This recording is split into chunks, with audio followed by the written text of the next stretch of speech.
जो आपने जंजाल बना रखा है, जिस कंफर्ट जोन में आप जी रहे हो, यही वो आपके लिए बेड़ी का काम करती है।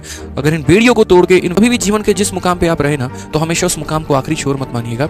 और आईसीएस के पेपर को उन्होंने दिया और पूरे भारत में मेरे भाई उनका ऑल इंडिया रैंक 4 था। लेकिन एक रात चुपके से वो चकमा देके पुलिस को जो है वो निकल जाते हैं और वो सीधा जर्मनी पहुंचते हैं हिटलर के पास में।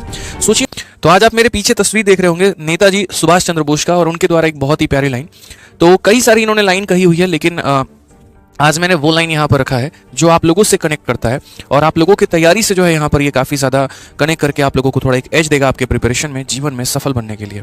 ठीक है, आज है पराक्रम दिवस, और आज जो पराक्रम दिवस है वो हम नेताजी सुभाष चंद्र बोस के लिए मनाते हैं।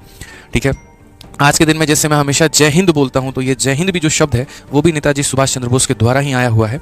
तो ये बहुत ही प्यारी लाइन है, और हिंद की जय हो, आपके हिंदुस्तान की जय हो। यहाँ पर ये जो लाइन किसी ने कही थी तो वो सुभाष चंद्र बोस ने कही थी। 2-3 बातें आज हम पहले इनके बारे में बताएंगे, तब उसके बाद में आज के सेशन की शुरुआत करेंगे। ठीक है, तो नेताजी सुभाष चंद्र बोस के बारे में सबसे पहले तो ये लाइन आप पढ़ लीजिए कि इन्होंने क्या कहा है कि सफलता हमेशा असफलता के स्तंभ पर खड़ी होती है।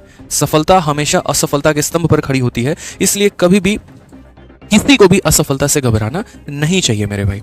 ठीक है, अगर आप कभी भी अगर सफल बनना चाहते हैं तो एक बार में मत घबराइए कि हम तो एक ही दिन में स्टार बन जाएंगे, ऐसा नहीं है। कई सारी आपके जीवन में असफलताएं आ रही होती हैं और उसके बाद में तब जाकर एक दिन आप कहीं ना कहीं प्रयास से, अपने प्रयत्न से सफल बन जाते हैं। इनकी हमने पूरी कहानी पढ़ी हुई है, और पूरी कहानी का जो सार है वो हम आपको 2-3 मिनट में समझाते हैं, ताकि आपको उनके जीवन से सीखने के लिए काफ़ी कुछ मिल जाए। तो बात है नेताजी सुभाष चंद्र बोस की। नेताजी सुभाष चंद्र बोस एक आप ही लोगों की तरह एक आम आदमी वो भी थे।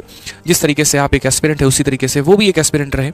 उन्होंने भी अपने जीवन में तैयारी की, और उस समय आईसीएस नाम की सिविल परीक्षा जो है, जो सिविल सर्विस होती है, जैसे आईएएस आईपीएस आपका हो गया, तो उस समय आईसीएस पेपर होता था, और आईसीएस के पेपर को उन्होंने दिया और पूरे भारत में मेरे भाई उनका ऑल इंडिया रैंक 4 था।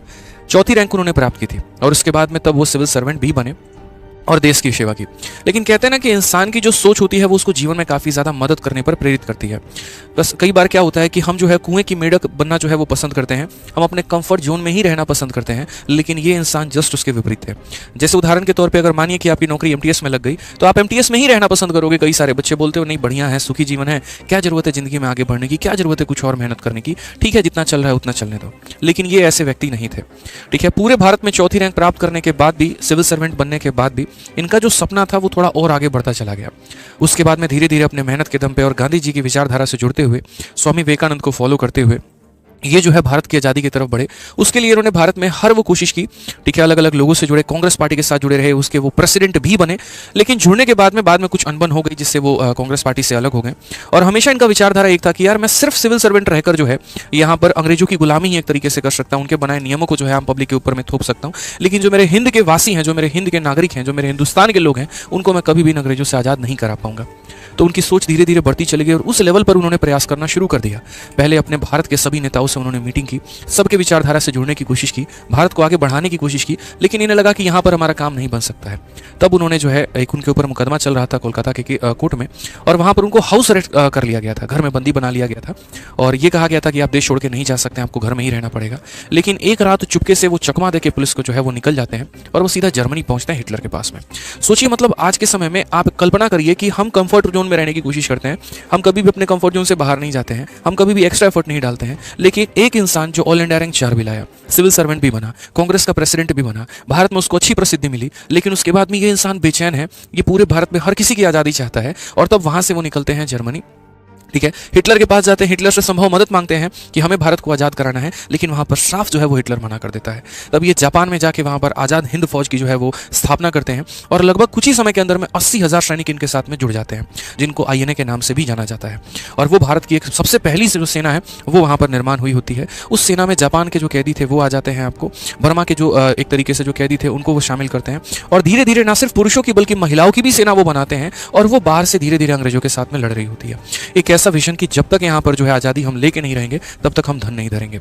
इनकी जो फेमस लाइन भी थी कि तुम मुझे खून दो, मैं तुम्हें आज़ादी दूंगा। यानी कहने का मतलब, अगर तुम्हें भी जीवन में आगे बढ़ना है तो मेरे भाई तुम्हें तो स्ट्रगल करना पड़ेगा, तुम्हें भी जो है कुछ ना कुछ सेक्रीफाइस करना पड़ेगा। इसी विचारधारा के साथ धीरे धीरे लड़ते चले गए, और एक आज़ादी में बहुत ही महत्वपूर्ण भूमिका निभाई। तो जब पूरी जीवनी इनकी पढ़ी ना हमने, तो मुझे एक बात समझ में आया कि ये इंसान जो है ना, ये इंसान नहीं थे, ये एक तरीके से आप कह सकते हैं बेचैन आत्मा की तरह थे, जिनके मन में हमेशा एक बेचैनी होती थी, हमेशा कुछ करने की होती थी कि कैसे हम आगे बढ़े, कैसे हम और बेस्ट करें। आज अगर मेरा कोई भी वर्जन है तो उसका नेक्स्ट वर्जन मेरा और बेहतर कैसे हो, कैसे लोगों के अंदर में हम अलग जला पाएं, मेरे लिए आराम हराम है, ऐसी वाली स्थिति थी। तो आज इनके बातों से मैं आप लोगों से एक ही बात कहूंगा मेरे भाई कि जब एक इंसान इस लेवल तक की विचारधारा रख सकता है, उस लेवल तक की मेहनत कर सकता है, तो फिर आप लोग क्यों रुकते हैं। जीवन में सफलता आप लोगों को ऐसा नहीं है कि एक ही दिन में मिल जाती है, लेकिन निरंतर प्रयास करते रहेंगे ना तो एक दिन जरूर आएगा जिस दिन आपको सफलता मिलेगी। ठीक है, तो कहते हैं ना कि सफलता एक दिन में नहीं मिलती, लेकिन हाँ मेहनत करते चलो तो एक दिन जरूर मिलेगी, ये मेरा दावा है आपसे। तो इनकी जीवन से आज प्रेरणा लीजिए और मेहनत करने को ठानिए। आप जीवन में यकीन मानिए आप भी सफल हो पाएंगे। और कभी भी जीवन के जिस मुकाम पे आप रहे ना तो हमेशा उस मुकाम को आखिरी छोर मत मानिएगा। वो आपका लास्ट मेरे भाई जर्नी नहीं है, वो आपका लास्ट पड़ाव नहीं है। ये हमेशा मान के चलिएगा ये तो अभी शुरुआत है, अभी तो मुझे और बड़ा काम करना है। इन विचारधारा के साथ मैं भी फॉलो करते चलता हूँ हमेशा। मुझे लगता है कि आज मैं जो हूं शायद ये मेरे लिए कुछ भी नहीं है, ये तो मेरा एक फाउंडेशन है। मुझे तो अगला कदम और बड़ा रखना है और बड़ा काम करना है। आज अगर मैं एक एजुकेटर हूं और यहां से मैं 500 बच्चों को पढ़ा रहा हूं, कल मुझे 5000 बच्चों को पढ़ाना है, फिर 5 लाख बच्चों को पढ़ाना है और एक वक्त आएगा कि पूरे भारत को भी पढ़ाना है। हर घर में यहां सरकारी नौकरी प्राप्त करवानी है और जरूरी सरकारी नौकरी हो, हर घर के बच्चों को कहीं ना कहीं किसी न किसी दिशा से कामयाब बनाना है। तो मेरी कोशिश ये रहती है, मेरी मेहनत ये रहती है, आप भी इन्हीं विचारधाराओं के साथ जुड़कर अपनी मेहनत को डबल करो और मेरे भाई जीवन में आगे बढ़ो।